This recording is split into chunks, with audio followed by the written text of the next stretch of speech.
Good morning students. Today we are learning environmental study. आप लोगों के पास बुक नहीं होगी तो किसी भी प्रकार की आप पर्यावरण अध्ययन की कोई भी बुक ले लीजिए, उससे आपको एक बेस रहेगा। चाहे आप इस तरीके की बुक ले सकते हो, ये भी आपका है, और ये इस तरीके की भी बुक ले सकते हो। तो सबसे पहले जो आज मैं आपको बताने वाली हूँ वो सिलेबस। सबसे पहले आप सिलेबस समझ लीजिए। जो आप लोगों ने लास्ट टाइम मैंने आपको पढ़ाया था, बहुत सारी चीज़ें आपको उसी के नोट्स से मिल जाएंगी। जैसे कि पहला आपका इंट्रोडक्शन में है, मैंने आपको इकोलॉजी और इकोलॉजी सिस्टम पढ़ाया था। तो इसमें जो पहला इंट्रोडक्शन में है कि आपका पारिस्थितिकी और पारिस्थितिकी तंत्र क्या होता है, इसका आपको कॉन्सेप्ट लेना है और इसका डेवलपमेंट कैसे हुआ, रिसोर्स और रिन्यूएबल और नॉन रिन्यूएबल, ये दोनों चीज़ों का इनका बताना है। उसके बाद फिर आपका एयर पोल्यूशन, जिसको हम लोग क्या कहते हैं, वायु प्रदूषण, इसके आपको सोर्सेज बताने हैं, इफेक्ट इससे क्या होता है, ह्यूमन हेल्थ पे क्या होता है, इकोनॉमी पे क्या होता है, एनवायरनमेंट पे क्या होता है, प्लांट और एनिमल पे एयर पोल्यूशन का क्या प्रभाव होता है, इसका मेथड भी बताना है। उसके बाद नेक्स्ट में आते हैं, इसको देखते हैं कि water pollution.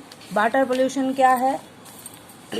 Water pollution means जल प्रदूषण। इसके हम लोग इम्प्योरिटीज मीन्स अशुद्धताएं क्या हैं, कैसे अशुद्ध हो जाता है जल, उसको देखेंगे। काजेज देखेंगे, कारण कहाँ कहाँ से होता है, इसका सोर्स जो वाटर पोल्यूशन का है, जल प्रदूषण का कहाँ से स्रोत होता है, इफेक्ट इसका क्या पड़ता है ह्यूमन हेल्थ पे, मानवीय हेल्थ पे, स्वास्थ्य पे, कॉन्सेप्ट इसका देखना है। और O2 मीन्स ऑक्सीजन इसमें कितनी मात्रा में पाई है, BOD बायोलॉजिकल ऑक्सीजन डिमांड कितना है, जो लास्ट टाइम आपका एग्जाम में भी क्वेश्चन पूछा था, COD, और इसका रोकथाम का उपाय क्या है। उसके बाद ट्रीटमेंट कैसे हम इसको शुद्ध कर सकते हैं गंदे जल को, और स्वेग ट्रीटमेंट, वाटर क्वालिटी स्टैंडर्ड, और इसकी क्वालिटी को भी देखते हैं, जैसा कि आपको प्रैक्टिकल में भी इनका आपको अध्ययन करना पड़ेगा। सॉइल पोल्यूशन मीन्स मृदा प्रदूषण आपकी क्या होती है, उसके बारे में इसका सोर्सेज बताने हैं, आपको टाइप्स बताना है। और सॉइल जो बेस्ट हो जाती है, जैसे हाउस होल्ड, ठीक है, हॉस्पिटल के लिए, agriculture, biomedical, animal and human एक्सट्रेक्टाज, सेडिमेंट्स एंड ई वेस्ट, इनके द्वारा कैसे हमारी अलग अलग तरीके से मृदा प्रदूषित होती है, वो आपको बताना। इसका इफेक्ट बताना है कि इसका क्या प्रभाव होता है, क्या हम लोगों पर प्रभाव पड़ता है, क्या हमारे जीवन पर, क्या जानवरों पर, इस तरीके से इसके बारे में हम लोग अध्ययन करेंगे। फिर है डिस्पोजल ऑफ सॉलिड वेस्ट, फिर सॉलिड वेस्ट मैनेजमेंट। हमारा सॉलिड है जो मृदा है, इकट्ठी ठोस होती है, उसका बेस्ट कैसे, उसका हम लोग मैनेजमेंट कैसे करें, उसको रख रखाव कैसे करें, उसको सुरक्षित कैसे करें, उसके बारे में अध्ययन करेंगे।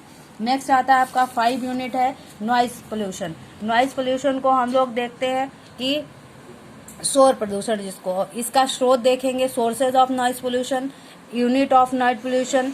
फिर उसके बाद है effect of noise pollution, acceptable noise level, हमारा लेवल कितना होना चाहिए नॉइज का, जो हमारे लोगों के कान जो है सुन सकते हैं। Different method of minimize noise pollution, और डिफरेंट तरीके जो मेथड हैं हम लोग कैसे उसको, जैसे आप कहीं भी आप वातावरण में हैं और वहाँ पे लाउड स्पीकर चल रहे हैं, तो हमारे कानों को वो क्या होता है कि वो इफेक्टिव करते हैं, उससे हमारे कान है, मस्तिष्क है, हमारे हृदय है, कई प्रकार के रोग हो जाते हैं। तो वो मिनिमाइज कैसे करना है, हमारी बॉडी को उस शोर में रह करके कैसे कंट्रोल करके हमारी बॉडी के लिए उस वातावरण को एब्जॉर्ब करने लायक बनाना है, कैसे उस वातावरण में रह सकते हैं, तो इसके बारे में अध्ययन करेंगे। फिर एनवायरमेंटल लेजिस्लेशंस, इसके बारे में आपका इसका है, वाटर भी आएगा इसमें, इसका प्रिवेंशन कंट्रोल करने के लिए जो एक्ट आपका आया, जैसे लास्ट टाइम आपका 86 क्वेश्चन आया था कि प्रिवेंशन एक्ट ऑफ 1986 था, उसी तरीके से इसमें 1974 भी होगा आपका।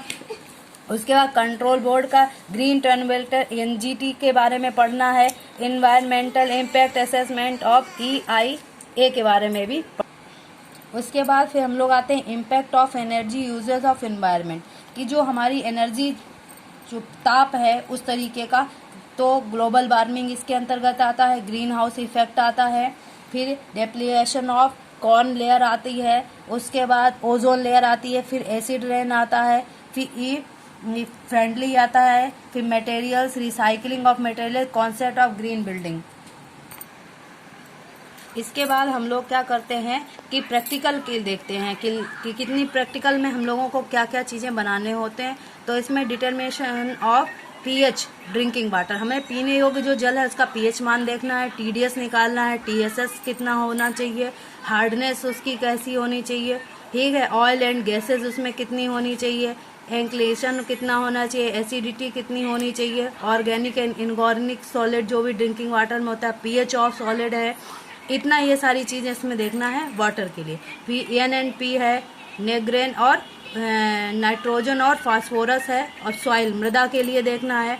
फिर क्लासरूम इंडस्ट्री, हमारे जो क्लास के अंदर कितना बायो में नॉइज है उस लेवल को चेक करना है। Various type of best of locality, हमारे आसपास का जो भी वेरियस टाइप्स हैं उनके वातावरण में मिट्टी उठाकर उसको टेस्ट करके देखना है। Management plant of different solid, उसका भी मैनेजमेंट क्या करना है वो देखना है। फिर फ्लोटिंग ऑफ आइस वाटर जो ग्लोबल वार्मिंग में बर्फ पिघल रही है उनके बारे में आपको वैश्विक तापन में वो देखना है। उसके बाद है इंडस्ट्रियल स्ट्रेटेजीज, इसके अंतर्गत ये सारी चीज़ें आ जाएंगी, वो हमें देखना है। Additional of theoretical instructions, different activities and printing of environmental studies like expert lectures seminars, इस तरीके के बारे में बताएं, वो आपसे एग्जामिनर पूछता है। ये प्रैक्टिकल के बारे में। मीन्स ऑफ असेसमेंट का मतलब क्या है, उसमें क्विज भी हो सकते हैं, आप क्वेश्चन पूछ सकते हैं, क्लास टेस्ट भी रख सकते हैं। इस तरीके से आपका टर्म एंड रिटन टेस्ट भी होते हैं, जो आपका सीटी एग्जाम वगैरह होते हैं उसके मार्क्स भी इसमें जोड़े जाते हैं।